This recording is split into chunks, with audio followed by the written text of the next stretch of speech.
रामपुर नामक एक छोटे से गांव में दीपक अपनी पत्नी सविता के साथ रहता था।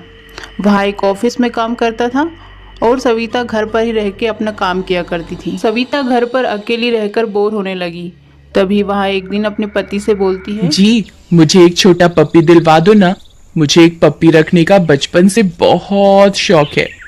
अरे नहीं नहीं, कुत्ते को पालना तो बड़ा मुश्किल काम है। उनके रख रखाव में बहुत खर्चा आता है। नहीं नहीं, हम कुत्ता नहीं पाल सकते। ठीक है, अगर आप मुझे एक पप्पी नहीं दिलवा सकते तो आज के बाद मुझसे बात करने की कोई जरूरत नहीं है। अरे यार, अब तुम ये इमोशनल ब्लैकमेल करना बंद करो। ठीक है, अगर तुम्हें कुत्ते के बच्चे को रखने का इतना ही शौक है तो मैं तुम्हें कल एक पप्पी दिलवा दूंगा। फिर अगले ही दिन दीपक और सविता मार्केट जाते हैं और एक अच्छा सा डॉगी पसंद करके घर ले आते हैं। फिर कुछ समय के बाद सविता एक बच्चे को जन्म देती है। टफी अब थोड़ा बड़ा हो चुका होता है। सविता, तुम इस टफी को हमारे मुन्ना से दूर रखा करो। इस जानवर का क्या भरोसा, कब हमारे मुन्ना को काट खाए। अजी आप इसकी फिक्र मत कीजिए। मैं जानती हूँ टफी हमारे मुन्ने को अपनी जान से भी ज्यादा चाहता है। ये इसे कभी कोई नुकसान नहीं पहुंचा सकता। सब कुछ सही चल रहा होता है, तभी गांव में एक बच्चा चोर चुड़ैल की अफवाह सामने आती है। एक चुड़ैल रोज रात को गांव में आती और खिड़की से झांक झांक कर छोटे बच्चे की तलाश करने लगती।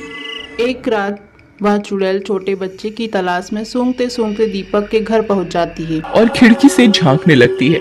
मुन्ना वही पालने में सो रहा होता है और टफी भी वही मुन्ने के साथ जमीन पर सो रहा होता है। तभी टफी को उस चुड़ैल की सुगंध आ जाती है और वो उसकी तरफ देखकर भौंकने लगता है। और उसकी आवाज सुनकर दीपक जाग जाता है। अरे, इस डॉगी ने तो अब रात की नींद भी हराम कर रखी है।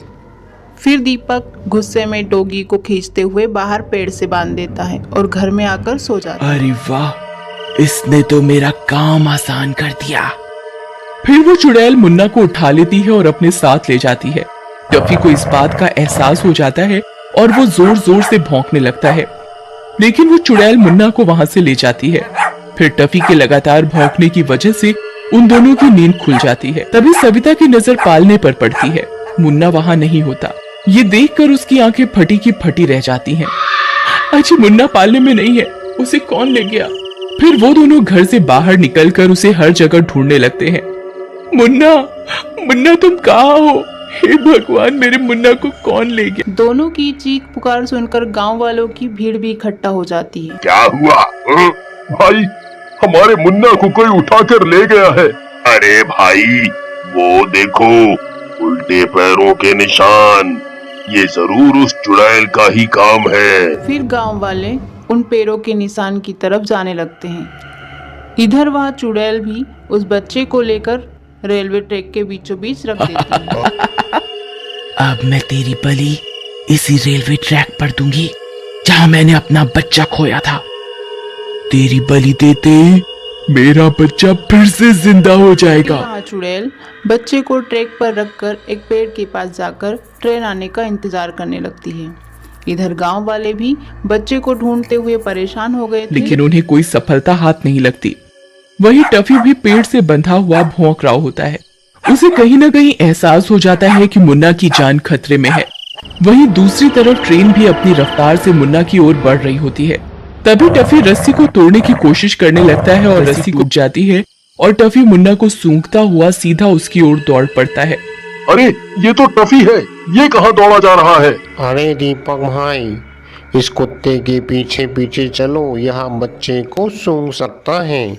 गांव वाले कुत्ते के पीछे जाते हैं तो उनकी आंखें फटी की फटी रह जाती है। मुन्ना ट्रैक पर बैठा हुआ था और ट्रेन भी उसके नजदीक आ रही थी। अरे नहीं, मुन्ना, मुन्ना, अरे कोई मेरे बच्चे को बचाओ, अरे कोई तो बचाओ। सभी लोग बेबस खड़े हुए थे, लेकिन तभी डॉगी तेजी से बच्चे की तरफ दौड़ता है और बच्चे को मुंह में पकड़कर ट्रैक के नीचे धकेल देता है। सभी लोग ट्रेन जाने के बाद वहां जाकर देखते हैं तो डॉगी और मुन्ना दोनों बैठे हुए थे। डॉगी फिर चुड़ैल की तरफ मुंह करके जोर जोर से भौंक रहा था।